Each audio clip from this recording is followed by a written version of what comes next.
ಸ್ನೇಹಿತರೆ ಒಂದು 30 minutes ಆಯ್ತು. ಇವಾಗ ತೆಗೆಯೋಣ. ವಾವ್, ಚೆನ್ನಾಗಿ ಬೆಂದಿದೆ. ಎಲ್ಲರಿಗೂ ನಮಸ್ಕಾರ. ನೀವು ನೋಡ್ತಾ ಇದ್ದೀರಾ ಚೈತ್ರಾಸ್ ಕುಕಿಂಗ್ ಯೂಟ್ಯೂಬ್ ಸೀರೀಸ್. ನಾನು ನಿಮ್ಮ ಚೈತ್ರ. ನನ್ನ ಪ್ರೀತಿಯ ಸ್ನೇಹಿತರೆಲ್ಲರಿಗೂ ಪಾಸಿಟಿವ್ ವೈಬ್ಸ್ ಕರ್ನಾಟಕ ಯೂಟ್ಯೂಬ್ ಚಾನಲ್ಗೆ ಸ್ವಾಗತ. ಸ್ನೇಹಿತರೆ, ನೀವೇನಾದ್ರೂ ಹೊಸದಾಗಿ ನನ್ನ ಯೂಟ್ಯೂಬ್ ಚಾನಲ್ ನೋಡ್ತಾ ಇದ್ರೆ ಸಬ್ಸ್ಕ್ರೈಬ್ ಮಾಡ್ಕೊಂಡು ವಿಡಿಯೋನ ಕೊನೆವರೆಗೂ ನೋಡಿ. ತುಂಬಾ ಇಂಟ್ರೆಸ್ಟಿಂಗ್ ಆಗಿರುತ್ತೆ ಅಂತ ಹೇಳ್ತಾ ಇವತ್ತಿನ ವಿಡಿಯೋನ ಶುರು ಮಾಡೋಣ ಬನ್ನಿ ಸ್ನೇಹಿತರೆ. ಸೊ ಇವತ್ತಿನ ವಿಡಿಯೋನಲ್ಲಿ ನಾನು ನಿಮ್ಗೆ ಒಂದು ಟ್ರೆಡಿಷನಲ್ ಆಗಿರುವಂತಹ ಈ ಒಂದು ಉಡುಪಿ ಮತ್ತೆ ಮಂಗಳೂರು ಸೈಡ್ ಮಾಡುವಂತಹ ಒಂದು ಒಳ್ಳೆ ಟ್ರೆಡಿಷನಲ್ ರೆಸಿಪಿನ ತೋರಿಸ್ಕೊಡ್ತೇನೆ ಸ್ನೇಹಿತರೆ. ನಾನು ಲಾಸ್ಟ್ ವೀಕ್ ಮಾಡ್ಕೊಂಡಿದ್ದೆ. ಫಸ್ಟ್ ಟೈಮ್ ನಾನು ಇದನ್ನ ಟ್ರೈ ಮಾಡಿದ್ರೆ ತುಂಬಾ ಚೆನ್ನಾಗಿ ಬಂತು. ಸೊ ಇದನ್ನ ಯೂಶಲಿ ಮಲೆನಾಡು ಕಡೆ ಎಲ್ಲ ಮಾಡ್ತಾರೆ. ಈ ಒಂದು ಉಡುಪಿ ಮಂಗಳೂರು ಭಾಗಗಳಲ್ಲಿ ಜನ ಇದನ್ನ ಬ್ರೇಕ್ಫಾಸ್ಟ್ ರೀತಿನಲ್ಲೂ ಯೂಸ್ ಮಾಡ್ತಾರೆ, ಸ್ನಾಕ್ಸ್ ರೀತಿನಲ್ಲೂ ಯೂಸ್ ಮಾಡ್ತಾರೆ. ಸೊ ತುಂಬಾನೇ ಹೆಲ್ದಿ ಅಂತ ಹೇಳ್ಬೋದು. ಕೇವಲ ಒಂದು ಬೆರಳಿನಿಕೆಷ್ಟು ಪದಾರ್ಥಗಳನ್ನ ಉಪಯೋಗಿಸ್ಕೊಂಡು ನೀವು ಈ ಒಂದು ರೆಸಿಪಿನ ಮಾಡ್ಕೋಬಹುದು. ಬ್ರೇಕ್ಫಾಸ್ಟ್ಗೂ ತುಂಬಾ ಚೆನ್ನಾಗಿರುತ್ತೆ. ಏನಂದ್ರೆ ಇದಕ್ಕೇನು ಹಿಟ್ಟುಗಳೆಲ್ಲ ಏನು ಬೇಡ, ಜಸ್ಟ್ ಅಕ್ಕಿ. ನೀವ್ ಯಾವ ಅಕ್ಕಿ ತಿನ್ನೋದಕ್ಕೆ ಬಳಸ್ತೀರೋ ಅದೇ ಒಂದು ಅಕ್ಕಿ ಇದ್ರೆ ಸಾಕು. ಅಕ್ಕಿ ಮತ್ತೆ ತೆಂಗಿನಕಾಯಿ ತುರಿ ಮತ್ತೆ ಬೆಲ್ಲ ಮತ್ತೆ ಸ್ವಲ್ಪ ಉಪ್ಪು, ಕಲ್ಲುಪ್ಪಿದ್ರೆ ಒಳ್ಳೇದು. ಸೊ ಇದಿಷ್ಟನ್ನ ಉಪಯೋಗಿಸ್ಕೊಂಡು ಒಂದು ಒಳ್ಳೆ ರೆಸಿಪಿನ ಹೇಳ್ಕೊಡ್ತೀನಿ. ಇದಕ್ಕೆ ಮುಖ್ಯವಾಗಿ ಬೇಕಾಗಿರುವಂತಹ ಮತ್ತೊಂದು ಸ್ಪೆಷಲ್ ಇಂಗ್ರೀಡಿಯೆಂಟ್ ಅಂತಂದ್ರೆ ಅದು ಹಲಸಿನ ಎಲೆ. ಹಲಸಿನ ಮರದ ಎಲೆ ಇರ್ತಲ್ಲ, ಸೊ ಆ ಒಂದು ಎಲೆ ಬೇಕಾಗುತ್ತೆ ಈ ಒಂದು ಡಿಶ್ ಮಾಡೋದಕ್ಕೆ. ಸೊ ನನ್ಗೆ ಇದನ್ನ ನಮ್ಮ ಕೆಲ್ಸಕ್ಕೆ ಬರ್ತಾರಲ್ಲ ಶಾಂತ ಅವರು, ನನ್ನ ಎಂಪ್ಲಾಯಿ, ಅವರು ತಂದ್ಕೊಟ್ಟಿದ್ದು. ಸೊ ನಾನು ಅದನ್ನ ಲಾಸ್ಟ್ ವೀಕ್ ಮಾಡಿದ್ದೆ.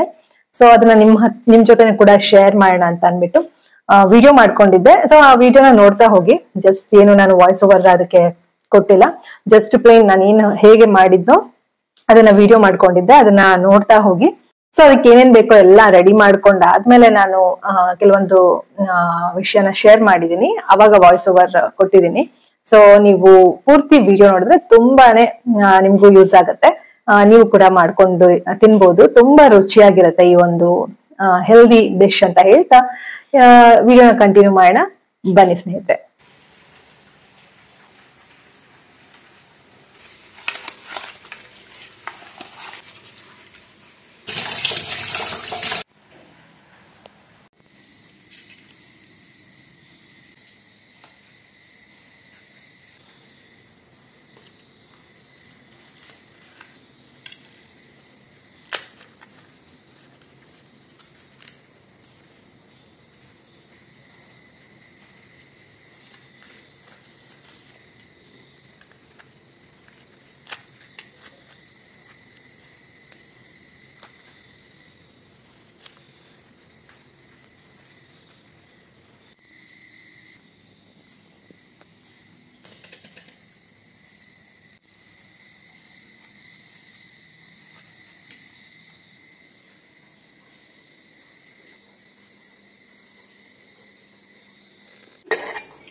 ಸೊ ಪೂರ್ತಿ ಖಾಲಿ ಆಯ್ತು ಇವಾಗ.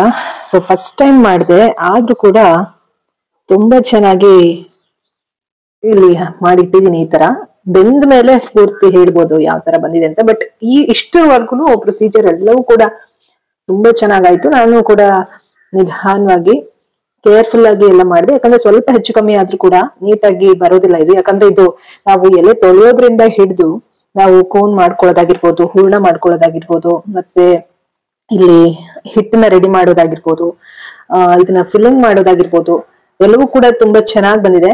ಈ ಕುಕ್ಕಿಂಗ್ ಅನ್ನೋದು ನಮ್ಗೆ ಪೇಷನ್ಸ್ ಅನ್ನ ಕಲ್ಸುತ್ತೆ ಸ್ನೇಹಿತರೆ. ಸೊ ಇವಾಗ ನಮ್ಗೆ ಇಲ್ಲಿ 10 ರೆಡಿ ಆಗಿದೆ. ನೋಡ್ತಾ ಇರ್ಬೋದು ನೀವು, 1 2 3 4 5 6 7 8 9 10 ರೆಡಿ ಮಾಡಿದೀನಿ. ಕರೆಕ್ಟ್ ಆಗಿ 10 ಆಯ್ತು ನೋಡಿ ಸ್ನೇಹಿತರೆ.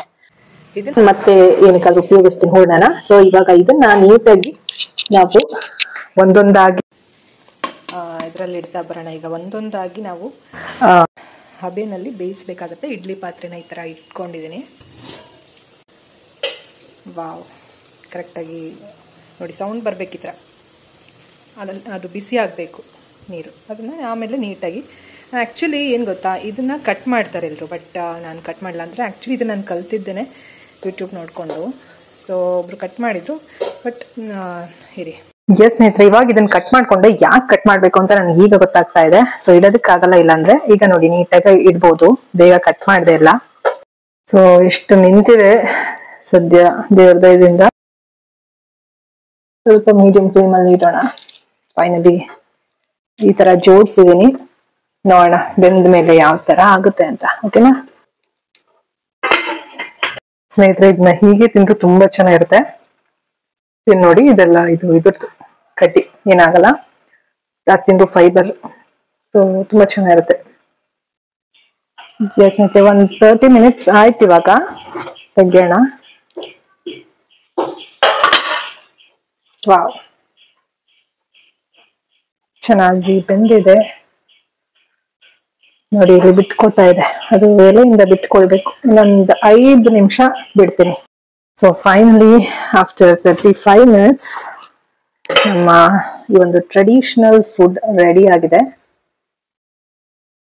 ಸೊ ಈ ಹಂತದಲ್ಲಿ ನಾನು ಇದನ್ನ ಆಫ್ ಮಾಡಿ ಸ್ವಲ್ಪ ಹೊತ್ತು ಮುಚ್ಚಿಡ್ತೀನಿ ಸ್ನೇಹಿತರೆ.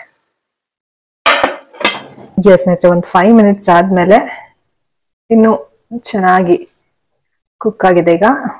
ಸೊ ಒಂದು ತೆಗಿಯೋಣ.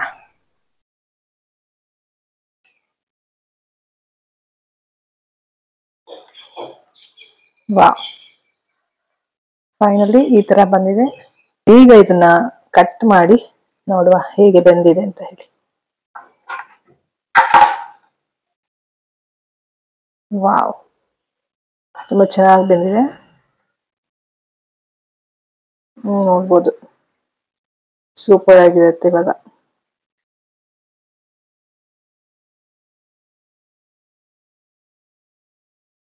ಸ್ನೇಹಿತರೆ, ನೋಡಿದ್ರಲ್ಲ, ತುಂಬಾನೇ ಕಮ್ಮಿ ಪದಾರ್ಥಗಳನ್ನ ಬಳಸ್ಕೊಂಡು ಈ ಒಂದು ಆರೋಗ್ಯಕರವಾದ ಮತ್ತು ರುಚಿಕರವಾದ ತಿಂಡಿನ ನೀವು ತಯಾರು ಮಾಡ್ಕೊಳ್ಬಹುದು. ನೀವು ಕೂಡ ಮನೆಯಲ್ಲಿ ಟ್ರೈ ಮಾಡಿ. ನಾನಂತೂ ತುಂಬಾ ಇಷ್ಟಪಟ್ಟೆ ಈ ಒಂದು ರೆಸಿಪಿನ. ಫಸ್ಟ್ ಟೈಮ್ ಮಾಡಿದ್ದು, ಅದು ತುಂಬಾ ಅಂದ್ರೆ ತುಂಬಾ ಚೆನ್ನಾಗಿತ್ತು. ಟೇಸ್ಟ್ ಕೂಡ ಅಷ್ಟೇ ಅದ್ಭುತವಾಗಿತ್ತು. ನೋಡೋದಕ್ಕೆ ಎಷ್ಟು ಚೆನ್ನಾಗಿತ್ತು, ಟೇಸ್ಟ್ ಕೂಡ ಅಷ್ಟೇ ಅದ್ಭುತವಾಗಿತ್ತು ಅಂತಾನೆ ಹೇಳ್ಬೋದು. ಸೊ ಕೊನೆವರೆಗೂ ಯಾರೆಲ್ಲ ವಿಡಿಯೋ ನೋಡಿದ್ರಾ, ನಿಮ್ಮೆಲ್ಲರಿಗೂ ಕೂಡ ಥ್ಯಾಂಕ್ ಯು. ಸೊ ನಿಮ್ಮೆಲ್ರಿಗೋಸ್ಕರ ಒಂದು ಸೀಕ್ರೆಟ್ ಟಿಪ್ ನಾನು ಹೇಳ್ಕೊಡ್ತಾ ಇದೀನಿ. ಅದೇನಪ್ಪಾ ಅಂದ್ರೆ, ಹಲಸಿನ ಎಲೆ ಇಲ್ಲ ಅಂದ್ರೂ ಕೂಡ ನೀವು ಈ ಒಂದು ತಿಂಡಿನ ಮಾಡ್ಕೋಬಹುದು ಸ್ನೇಹಿತರೆ. ಅದು ಹೇಗೆ ಅಂತ ಯೋಚಿಸ್ತಾ ಇದ್ದೀರಾ? ಬನ್ನಿ ನಾನು ಹೇಳ್ಕೊಡ್ತೀನಿ ನಿಮ್ಗೆ. ಹಲಸಿನ ಎಲೆ ಇಲ್ಲ ಅಂತ ಅಂದ್ರೆ ನಿಮ್ ಹತ್ರ ನೀವು ಅಕ್ಕಿ ಹಿಟ್ಟು ಏನ್ ಪ್ರಿಪೇರ್ ಮಾಡ್ಕೊಂಡಿರ್ತೀರಲ್ಲ, ನಾನೇನ್ ಬಟ್ಟೆನಲ್ಲಿ ಕಟ್ಟಿದ್ನಲ್ಲ, ಅದೇ ರೀತಿ ನೀವು ಕೂಡ ಮಾಡ್ಕೊಳ್ಳಿ. ತುಂಬಾ ಚೆನ್ನಾಗಿರುತ್ತೆ. ನೀರೆಲ್ಲ ಹೀರ್ಕೊಂಡು ಗಟ್ಟಿಗೆ ಬರುತ್ತೆ ಹಿಟ್ಟು. ಆ ಒಂದು ಹಿಟ್ಟು ಒಂದು ಉಂಡೆ ಗಾತ್ರದಷ್ಟು ತಗೊಂಡು ಅದನ್ನ ನೀಟಾಗಿ ನಾವು ಹೋಳಿಗೆ ಯಾವ ರೀತಿ ಮಾಡ್ತೀವೋ ಆ ರೀತಿ ಗುಂಡಿಗೆ ತಟ್ಕೊಳ್ಳಿ. ಅದನ್ನ ತಟ್ಕೊಂಡಾದ್ಮೇಲೆ ಅದಕ್ಕೆ ಹೂರ್ಣನ ಹಾಕೊಳ್ಳಿ. ಹೂರ್ಣ ಹಾಕೊಂಡು ಅದನ್ನ ಕ್ಲೋಸ್ ಮಾಡಿ ಅದನ್ನ ನೀವು ಸ್ವಲ್ಪ ಫ್ಲಾಟ್ ಮಾಡ್ಕೋಬಹುದು, ಇಲ್ಲ ರೌಂಡ್ ಆಗಿ ಹಾಗೆ ಕೂಡ ಬೇಯಿಸ್ಕೋಬಹುದು ಸ್ನೇಹಿತರೆ. ಇಡ್ಲಿ ಸ್ಟ್ಯಾಂಡ್ ಅಲ್ಲಿ ಇಟ್ಬಿಟ್ಟು ಕೂಡ ನೀವು ಬೇಯಿಸ್ಕೋಬಹುದು. ಸೊ ನಿಮ್ಗೆ ಇಷ್ಟ ಆಯ್ತು ಅಂತ ಅನ್ಕೋತೀನಿ ಈ ಒಂದು ಟಿಪ್. ಯಾಕಂದ್ರೆ ಎಲ್ಲಾರ ಮನೆ ಹತ್ರನೂ ಹಲಸಿನ ಎಲೆ ಸಿಗೋದಿಲ್ಲ. ಆ ಟೈಮಲ್ಲಿ ನೀವು ಈ ತರ ಮಾಡ್ಕೊಳ್ಬಹುದು. ಇಲ್ಲ ಬಾಳೆ ಎಲೆ ಉಪಯೋಗಿಸ್ಕೊಂಡು ಕೂಡ ನೀವು ಹೇಗೆ ಬಾಳೆ ಎಲೆ ಉಪಯೋಗಿಸ್ಕೋಬಹುದು ಅಂತ ಯೋಚಿಸ್ತಾ ಇದ್ದೀರಾ, ಅದು ಕೂಡ ಹೇಳ್ಕೊಡ್ತೀನಿ ನೋಡಿ. ನೀವು ಇಡ್ಲಿ ಸ್ಟ್ಯಾಂಡ್ ಅಲ್ಲಿ ಎಲ್ಲ ಇಡ್ತೀರಾ ಅಂತ ಇಟ್ಕೊಳ್ಳಿ. ಇವಾಗ ನಾನು ಏನ್ ಹೇಳ್ಕೊಟ್ಟೆ ಆ ರೀತಿ ನೀವು ಅದ್ರೊಳಗಡೆ ಹೂರ್ಣನ ಹಾಕ್ಬಿಟ್ಟು, ಅಕ್ಕಿ ಹಿಟ್ಟೊಳಗಡೆ ಹೂರ್ಣನ ಹಾಕ್ಬಿಟ್ಟು ಇಡ್ಲಿ ಸ್ಟ್ಯಾಂಡ್ ಅಲ್ಲಿ ಇಟ್ಬಿಟ್ಟು ಅದ್ರ ಮೇಲೆ ಒಂದು ಬಾಳೆ ಎಲೆನ ಮುಚ್ಚಿದ್ರೆ ಬಾಳೆ ಎಲೆ ಫ್ಲೇವರ್ ಕೂಡ ಬಿಟ್ಕೊಳ್ಳುತ್ತೆ. ಸೊ ತುಂಬಾ ಚೆನ್ನಾಗಿದೆ ಅಲ್ವಾ ಈ ಒಂದು ಟಿಪ್ ಕೂಡ. ಸೊ ಹಾಗಾಗಿ ನೀವು ಕೂಡ ಡೆಫಿನೆಟ್ಲಿ ಟ್ರೈ ಮಾಡಿ ಒಂದು ರೆಸಿಪಿನ ಅಂತ ಹೇಳೋದಕ್ಕೆ ಇಷ್ಟಪಡ್ತೀನಿ. ಇವತ್ತೇ ಅಕ್ಕಿನ ನೆನೆಸಿ ಹಲಸಿನ ಎಲೆಗೋಸ್ಕರ ವೆಯ್ಟ್ ಮಾಡಬೇಡಿ, ಒಂದು ರೆಸಿಪಿನ ಮಾಡ್ಕೊಂಡು ತಿನ್ನಿ, ತುಂಬಾ ಹೆಲ್ದಿ ಅಂತ ಹೇಳ್ತಾ ಇವತ್ತಿನ ವಿಡಿಯೋನ ಇಲ್ಲಿಗೆ ಮುಗಿಸ್ತಾ ಇದೀನಿ. ಸೊ ಮುಂದಿನ ವಿಡಿಯೋನಲ್ಲಿ ಮತ್ತೊಂದು ಹೊಸ ರೆಸಿಪಿ ಜೊತೆ ನಿಮ್ಮ ಮುಂದೆ ಬರ್ತೀನಿ. ಅಲ್ಲಿವರೆಗೂ think positive, be an optimist, life is beautiful and make the most of it. ಎಲ್ಲರಿಗೂ ಶುಭವಾಗಲಿ. ಧನ್ಯವಾದಗಳು.